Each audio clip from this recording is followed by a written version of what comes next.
ഇന്ന് വാർത്തകളിൽ നിറഞ്ഞു നിന്നൊരു വാക്കാണ് ഓപ്പറേഷൻ നുംഖോർ. ഭൂട്ടാനിൽ നിന്ന് ആഡംബര വാഹനങ്ങൾ അനധികൃതമായി ഇറക്കുമതി ചെയ്യുന്നതിനെതിരെ രാജ്യവ്യാപകമായി കസ്റ്റംസ് നടത്തിയ പരിശോധനയാണ് ചർച്ചയാകുന്നത്.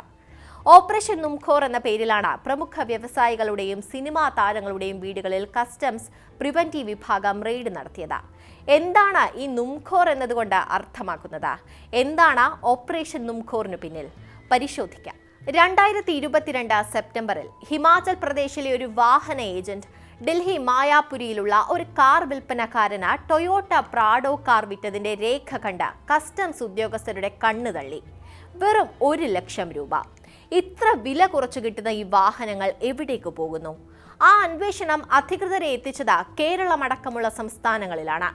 ഹിമാചലിലെ ഏജന്റുമാരിൽ നിന്ന് പല കൈമറിഞ്ഞ 40 ലക്ഷം മുതൽ 60 ലക്ഷം വരെ രൂപയ്ക്കാണ് അവ കേരളത്തിൽ എത്തിച്ച് വിൽക്കപ്പെട്ടത്.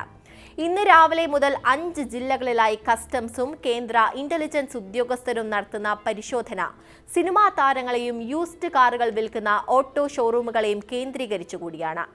നികുതി വെട്ടിച്ച ഭൂട്ടാനിൽ നിന്നെത്തിച്ച വാഹനങ്ങൾ ആഡംബര യൂസ്ഡ് കാർ വിൽപ്പന കേന്ദ്രങ്ങളിലൂടെ പ്രമുഖരിലേക്ക് എത്തുന്നുവെന്ന വിവരമാണ് കസ്റ്റംസിന് കിട്ടിയത്.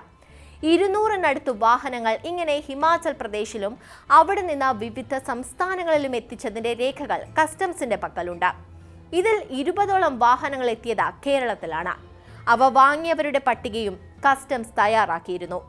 അതനുസരിച്ച് കോട്ടയത്തും കൊച്ചിയിലും കോഴിക്കോടും കൊല്ലത്തുമൊക്കെ ഈ വാഹനങ്ങൾ ഓടുന്നുണ്ട്. തിരുവനന്തപുരം പേരൂർക്കട കൊല്ലം സ്വദേശികൾ വാങ്ങിയത് പ്രാഡോ, കൊച്ചി പള്ളുരുത്തി സ്വദേശിയുടേത് നിസാൻ പെട്രോൾ, കോട്ടയം കുമാരനെല്ലൂർ നീണ്ടൂർ സ്വദേശികളും അങ്കമാലി കടവന്ത്ര കലൂർ സ്വദേശികളും വാങ്ങിയത് ടൊയോട്ട ലാൻഡ് ക്രൂസർ.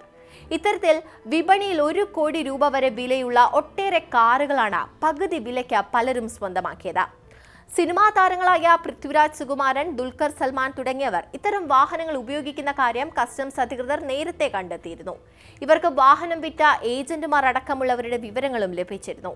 ഭൂട്ടാനിലെ സൈന്യം ഉപേക്ഷിക്കുന്നതെന്ന പേരിലാണ് പല കാറുകളും ഹിമാചലിൽ രജിസ്റ്റർ ചെയ്യപ്പെടുന്നതും പിന്നീട് രാജ്യമൊട്ടാകെ ആവശ്യക്കാർക്കായി എത്തിക്കുന്നതും. ഇത്തരം വാഹനങ്ങൾ എവിടെ നിന്ന് എങ്ങനെ കൊണ്ടുവരുന്നുവെന്ന കാര്യം വാങ്ങുന്ന ആളുകൾ പലപ്പോഴും അറിയാറില്ല എന്നാണ് ഇത് സംബന്ധിച്ച അധികൃതർ പറയുന്നത്. ഇത്തരത്തിൽ നികുതി അടയ്ക്കാതെ എത്തിച്ച കാറുകൾ പിടിച്ചെടുക്കുമെന്നും കസ്റ്റംസ് വ്യക്തമാക്കിയിട്ടുണ്ട്. ഇതിന്റെ ഉടമകൾ നികുതിയും പിഴയും അടയ്ക്കേണ്ടതായും വരും. ഇനി എന്താണ് ഓപ്പറേഷൻ നുംഖോർ? വാർത്ത പുറത്തു വന്നതിന് പിന്നാലെ നിരവധി പേരാണ് ഗൂഗിളിൽ നുംഖോറിനെ കുറിച്ച് ചോദിച്ചത്. ഓപ്പറേഷൻ നുംഖോറിലെ നുംഖോറിന് ഭൂട്ടാനീസ് ഭാഷയിൽ വാഹനം എന്നാണ് അർത്ഥം വരുന്നത്. ഭൂട്ടാനിൽ നിന്ന് ഇത്തരത്തിൽ വാഹനങ്ങൾ വാങ്ങാൻ നുംഖോർ എന്ന പേരിൽ ഒരു ഓൺലൈൻ വെബ്സൈറ്റും പ്രവർത്തിക്കുന്നുണ്ട്.